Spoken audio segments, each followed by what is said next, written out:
I've got to be upfront with you guys. I have not had enough time to properly review the Radiomaster TX16S. But rather than have radio silence or quickly slap together a review and go through all the features that I haven't properly tested, I thought I'd just go through some honest truths, honest facts about this radio so you can watch it and decide, hey, do I actually need this radio? What is it good for?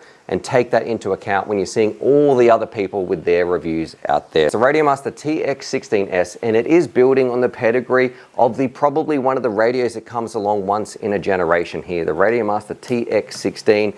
This one, it is doing some things differently, and straight off the bat, let me just say, it's a gorgeous radio, but it is definitely not going to be for everybody, and I don't know if I would even use this as the main radio for me, because I don't know if drone pilots out there need everything that this does. And before we even start, and look, brands don't like it when I say this, the gear that you have right now, you can fly with that. It is not about having the best gear, it is about having the best time. If your radio is working for you, that is great. You do not need to upgrade. Go and have a good time with that. We're just going to talk about what this actually does, what is different, and then ultimately who needs it. So as a bit of an overview, some of the things that make this special, it is coming in at about 260 bucks. I have not flown this much. I haven't done enough field testing or anything like that. It can do Gemini. Some of the differences between this and the original TX16, you can see we have a foldable antenna on the back. I've got the max version. Around the outside, look, we do have some leather.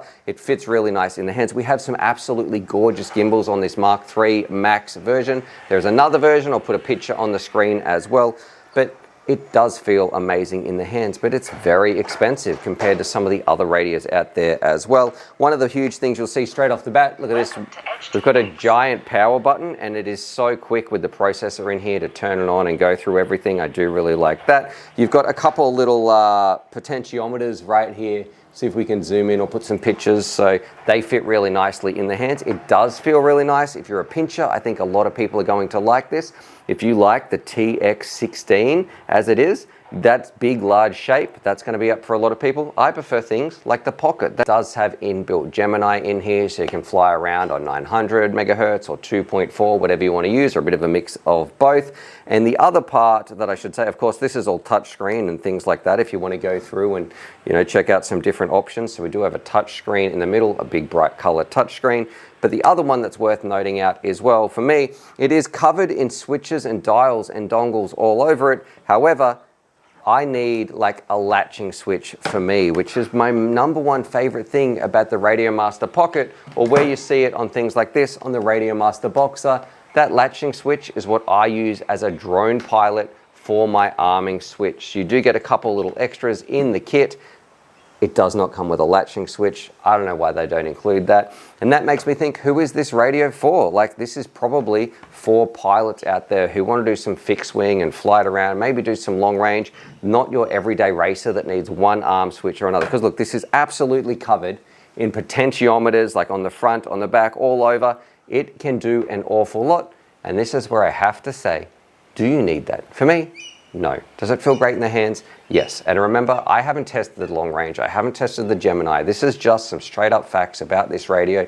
And I'm asking you the question, who needs this? And ultimately, do you need this radio? So look, that is it.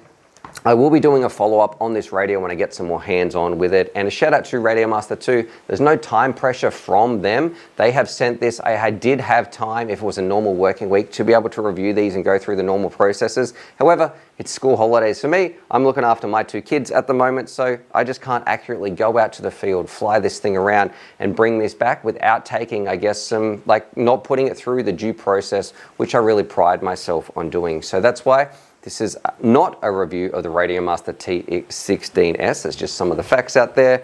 You will see something in the future. And ultimately, remember, it's about having the best time in FPV, not the best gear. So have a think. Do you need this radio?